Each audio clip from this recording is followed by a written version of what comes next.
This is football.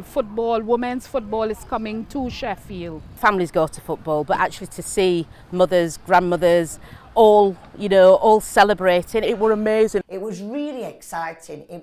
The music and that investment into communities were a major thing.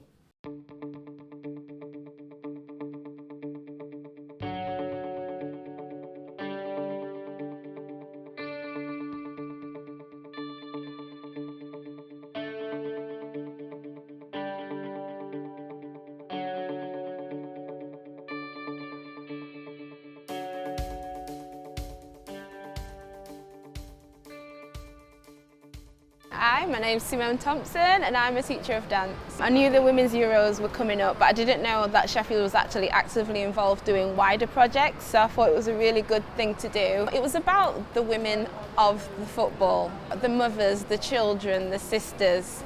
It was about the women that on the sidelines taking their children to a football match. There was lots of different scenarios that was built part of the dance. I feel it's been a good catalyst in terms of showing people that anything is possible regardless of their gender, but especially in terms of women, because as we've seen, female football has exploded. When Ruth MacDonald, heard that the Euro Women's were coming to Sheffield, we decided, you know what, would be nice to have a carnival spin on it. The fan zone was basically a place where people could actually come, get involved, get in the spirit and get ready for the game. So you had individual costumes that the adults wore, and then you also had individual costumes that the young people wore. And when it came together, it looked like a massive football.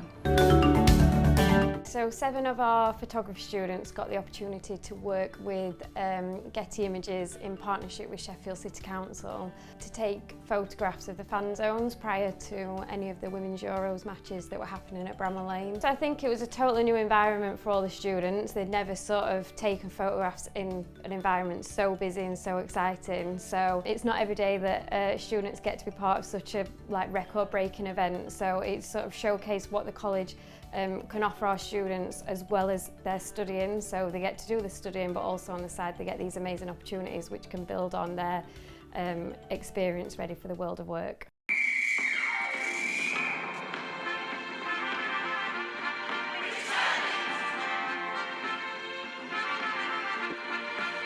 I'm Diane Cairns and I work for Manor and Castle Development Trust as a development manager.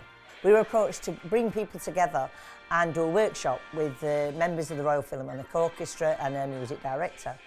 And we actually wrote the Sheffield anthem. The next step was we were approached again by the Royal Philharmonic Orchestra, who said, as part of this piece of work for the Women's Euros, that they wanted us to go to London, but actually to be in a room with the orchestra, being filmed with them. It was a fantastic experience. It made them feel special.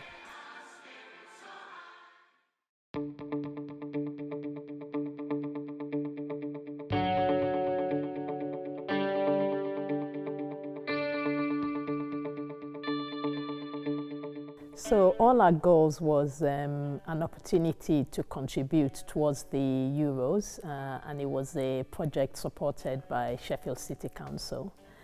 And what we managed to do was to bring together women from across Sheffield, where we brought together women of different ages to look at a theme around football and the contribution of Black women to the history of football. And we did that by putting a show together on the Crucible stage in Sheffield. But our focus mainly was on football and women footballers. So we compared the history of people like Emma Clark, who was the first known Black woman to have played football professionally, to the rapport that the younger generation of footballers are now experiencing today. I think definitely the project that we ran here, the All Our Goals production, made a huge impact. It allowed a whole range of women to participate in theatre for the first time, but also most of them got to find out more about the young women of today who are embracing football and who are making waves in football. And I think that in itself created a huge appetite for a lot of young women to now feel like they can play football, they can enjoy football, even if they don't want to play professionally. There's no taboo around playing football, and I think a lot of parents also have embraced that idea. So at Artworks, we specifically support artists with learning disabilities and autistic artists, working across 3 different studios in Sheffield and Rotherham. So we wanted to design a project which would engage the local public and get everyone more excited about the Women's Euros. So we started off by creating a video, collecting stories from female players from Sheffield FC and Football Unite's Racism Divides.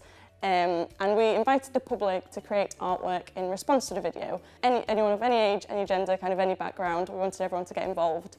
And the aim of the competition was that they would be creating artwork in response to the video, and the selected artwork would be displayed on these bollards in the Sheffield City Centre. So a theme that kind of ran through the Women's Euros was all about empowerment and not letting social barriers stop you, and that is very much what we promote at Artworks. I think one way in which all those projects had a massive impact is that they connected to different cultural organisations in Sheffield, and it's kind of an ongoing impact of that where, first of all, you just know people and you know who you're talking to, but also there seem to be constant ideas for more projects happening. So for example, we're going to be creating a mural commission for the UMix Centre over this summer, which has started as a result from all those projects that happened last year. One of the reasons women's football is so far behind men's football is that it was banned for 50 years, and even after the ban there was a lot of prejudice still around, so it's had to really fight really hard to come back from that and to make it more normal. So a couple of friends and I came up with this idea for exploring and celebrating women's experiences in football, particularly historically. It transpired that Sheffield Council were putting on some exhibitions about women's football history, as were all the other host cities for the Euros. I just thought these stories need saving and publicising.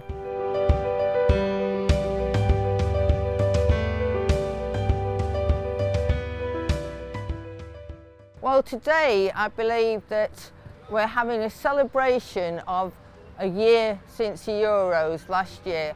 Amazingly, having an intergenerational match.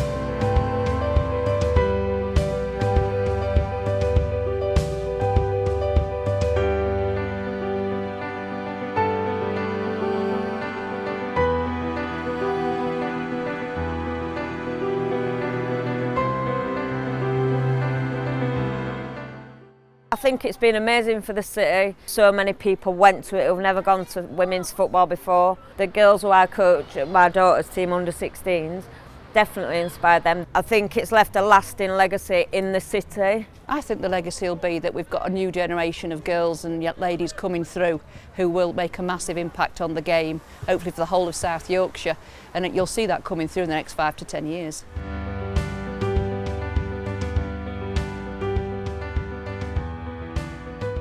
It has inspired me to do better, like my skills, learn different things, get my fitness up. And another thing is the younger generation want to become inspiring for others. Like I want to inspire other people as well, different backgrounds, you know. But I want to become like a coach and a footballer at the same time. I think it's really important to be able to celebrate women in football and women in sport. And it is, for what happened last year, it's been really inspirational for all. It was a great game between two teams. Obviously we had a lot of people turn up. Everyone's smiling, everyone's happy. Great goals, great finishes, great saves.